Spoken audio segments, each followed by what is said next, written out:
Government వచ్చిన తర్వాత రాష్ట్రంలో ఎలా ఉంది లా అండ్ ఆర్డర్ కానీ? చాలా బాగుందండి, ఇబ్బంది ఏం లేదు. వాళ్ళలాగా దౌర్జన్యాలు ఇవైతే ఏం లేవు, ప్రశాంతంగా ఉన్నారు ప్రజలు. అంటే సార్ ఇప్పుడు వైసీపీ అంటుంది గవర్నమెంట్ 9 నెలలు అవుతుంది, ఇచ్చిన హామీలు ఇంకా అమలు చేయలేదు అది ఇదని మాట్లాడుతుంది. ఇచ్చిన హామీలు అంటే వచ్చిన ఊళ్ళో కురిగిపోయింది అప్పుల్లో. మరి అవన్నిటిని ఈయన అడ్మినిస్ట్రేషన్తో బయటకు తీసుకురావాలి. మరి ఇవన్నీ ఇవ్వాలంటే డబ్బులు కావాలి, వాటికి ఎలా ఫండింగ్ ఎలా చేయాలని ఆయన తిరుగుతూ ఉన్నారు. మరి ప్రధాని మోడీ గారి దగ్గర నుంచి కూడా ఆయన వెళ్ళి ఎక్కడెక్కడ ఏమేం కావాలని ఏర్పాటు చేసుకుంటూ వస్తూ ఉన్నారు. కొంత టైం పట్టిద్దండి, ఆల్రెడీ ఆసుపత్రిలో ఉంది ప్రభుత్వం, దాన్ని అన్ని బయటికి తీసుకురావాలంటే కొంత టైం పడుతుంది. అంటే సార్ ఇప్పుడు వైసీపీలో అన్న ఫ్లాష్ జగన్ 9 నెలలు దాడుతుంది, గవర్నమెంట్ వ్యతిరేకత వచ్చింది అది ఇదని జగన్మోహన్ రెడ్డి వైసీపీలు మాట్లాడతారు.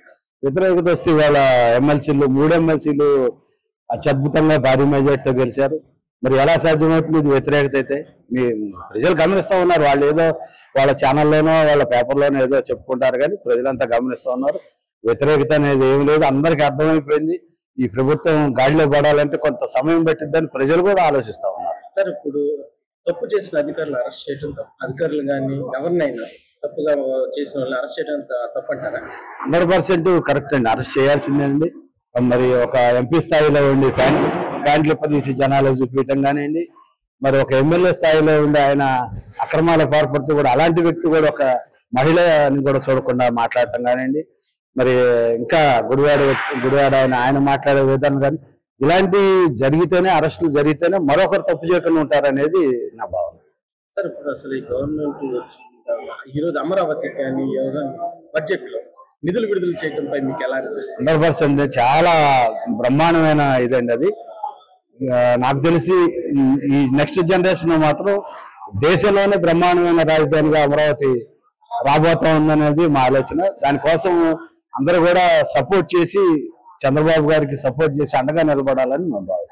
సార్ ఇప్పుడు వైసీపీలు అంటున్నారు టర్నింగ్ మార్చారు, 3 రాజధానులలో ఇప్పుడు మేము ఆలోచిస్తాం అది ఇదని మాట్లాడటంపై వైసీపీలు ఏమంటారు? 3 రాజధానులు అభివృద్ధి చేస్తా ఉన్నారు కదండి. వైజాగ్ లో వాళ్ళ పరిశ్రమలు వెళ్తా ఉన్నాయి, అక్కడ ట్రైన్ అక్కడ కూడా ఏర్పాటు చేస్తా ఉన్నారు.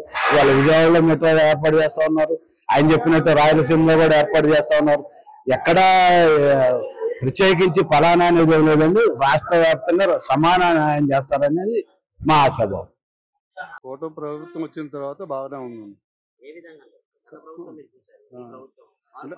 మార్పు అంటే ముఖ్యంగా అప్పులు తేకుండా ముసలాళ్ళకి పెన్షన్ 1వ తారీఖున ఇస్తున్నారు, అదొకటి బాగానే ఉందండి.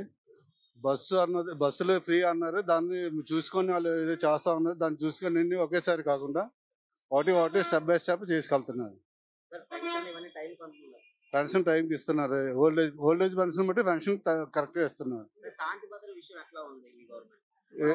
ఇంతకు ముందు మీద బాగానే ఉందండి.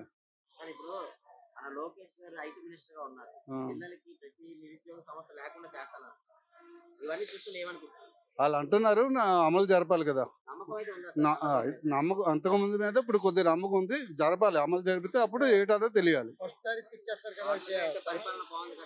ప్రజెంట్ అయితే బాగానే ఉందండి. ముస్లిం అంటే కూటమి గవర్నమెంట్ వచ్చిన తర్వాత ముస్లిం నమాజ్ చదివే వాళ్ళకి కానీ వీళ్ళకి మైనార్టీలకి నిధులు విడుదల చేయడంపై మీకు ఎలా అనిపిస్తారు? రంజాన్ మాసంలో గౌరవ చంద్రబాబు నాయుడు గారు 1 గంట ముందుగా ప్రార్థన చేసుకోవడానికి ఇష్టపడుతున్నారు, అది ఒకటి. తర్వాత వచ్చి రంజాన్ మాసంలోనే కాదు, అంతకుముందు చంద్రబాబు గవర్నమెంట్లో కూడా ఇమాం మౌజన్లకు 5,000, 3,000 ప్రకారం వాళ్ళకు జీతాలు ఇస్తున్నారు. అలాగే ఇప్పుడు ఈ కూటమి చేసిన తర్వాత జీతాలు మౌజన్లు ఇమాములు పెంచుతూ మౌజన్లకు 10,000, ఇమాములకు 7,000 రూపాయలు ఇస్తున్నారు. అలాగే మెయింటెనెన్స్ ఖర్చులు కూడా మసీదులకు 5,000 ఇస్తున్నారు. ఇది చాలా మంచి ప్రభుత్వం. గత వైసీపీ గవర్నమెంట్ ఇలా లేదు. కలిసి వాళ్ళు రంజాన్ తోఫా కానీ, స్కూల్ విద్యార్థులకు స్కాలర్షిప్లు అయితేనేమి, తర్వాత విదేశీ విద్య అయితేనేమి, తర్వాత ఇంకా దుకాన్ బకాన్ అయితేనేమి, ఇలా లోన్ కూడా ఇవ్వలేదు.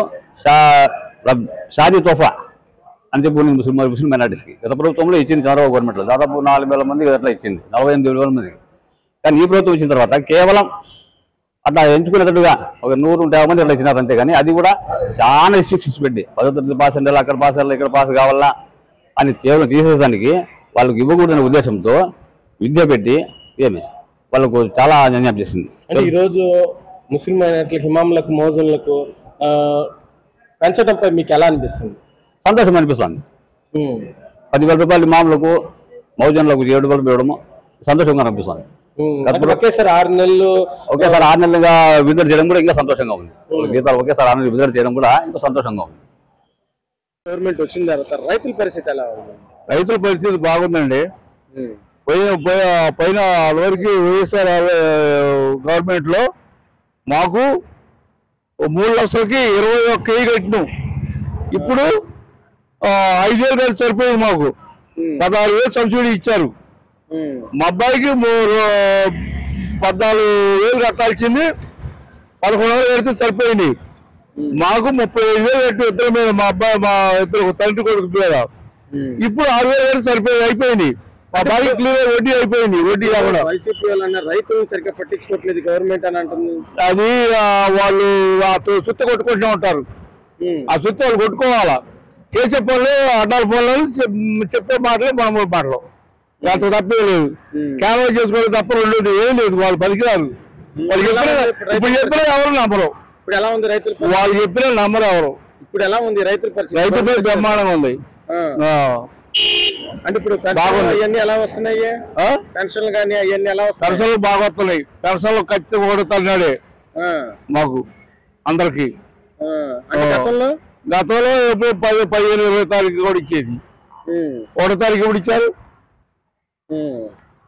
ఇవ్వలేదు.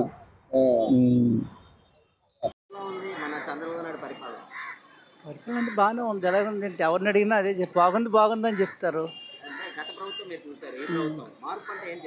మార్పు అంటే నేను ప్రభుత్వ ఉద్యోగిని, రిటైర్డ్ ఎంప్లాయీని.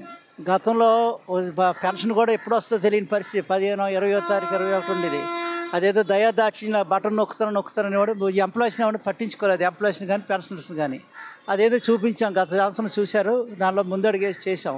ప్రస్తుతం అందరూ కూడా హ్యాపీగా 1వ తారీఖుకి పెన్షన్లు పడుతున్నాయి.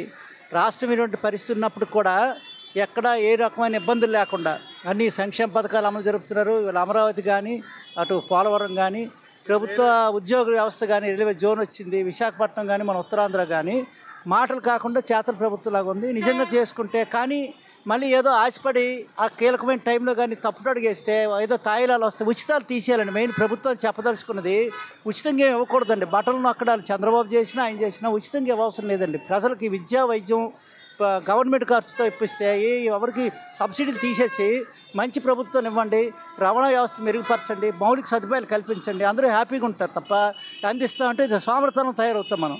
అది మాన్పించాలని మీ ద్వారా ప్రభుత్వాన్ని కోరుకుంటున్నాను. ఎందుకంటే సహజంగా ఇప్పుడు మనం చూసాం. ఈరోజు ఇక్కడ TCS కానీ, తర్వాత ఇది గూగుల్ ఒకటి వస్తుంది. ఎస్ఆర్బి వల్ల రేపు జాబ్ ఫెయిర్ గీతం యూనివర్సిటీలో 10,000 మందికి జాబ్ ఫెయిర్ పెడుతున్నారు. రకరకాల IT కంపెనీలు వస్తాయి. గతంతో ఇప్పుడు నేను చెప్పడం కూడా ప్రాక్టికల్గా చూస్తే అది యూత్కి ఏదైనా డెవలప్మెంట్ అంటే ఎంప్లాయ్మెంట్ వస్తే డెవలప్ అవుతుందండి. డబ్బులు లేకుండా మన ఊరికే బట్టలు నొక్కాము మీరు కూర్చుంటే స్వాములు పోసిన తప్ప ఏం కాదు.